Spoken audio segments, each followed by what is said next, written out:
अस्सलाम वालेकुम। मैं तुहाडा अपना होस्ट डॉक्टर मोहम्मद इरफान मलिक। तुसीं वेखदे पिओ मेरा यूट्यूब चैनल पंजाबी टाइगर लोग। साडे इस चैनल ते नित नवें पंजाबी दौड़े रिकॉर्ड होंदे न। तुसां वीरावां दी स्पैशल फरमाइशां ते अज यकमुल मुहर्रमुल हराम है। यो महीना है कि जिस महीने दे विच शहदात दी कुर्बानियां, अणगिनत कुर्बानियां, नाने दे दीन बचावन दी खातिर दियां कुर्बानियां, उस हवाले नाल मैं चंद कीमती पंजाबी गल्लां वीरां दे गोश गुजार करे सां। मैनूं काफ़ी फरमाइशां आईयां इटली तों, फ्रांस तों, पाकिस्तान तों, मलेशिया तों, वियतनाम तों, काफ़ी दोस्तां दी फरमाइशां। इस हवाले नाल चंद कीमती गल्लां बैला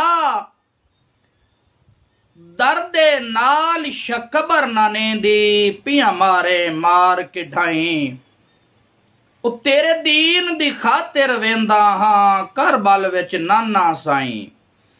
ओ तेरी उम्मत मैनू मजबूर कीता है लई वैना संगाती उदाई। पिछे घर दे विच एक सुगरा है बाकी सारियां घर विच जाई। बई हुण लाल हुसैन दे ज़ैनब, हुण लाल हुसैन दे ज़ैनब कर वादा पीर दे नाले। मैडी पाक शहादत लाशे उते ना खोली सिर दे वाले।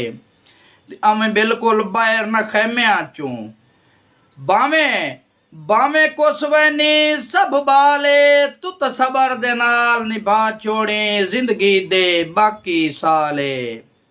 सलाम।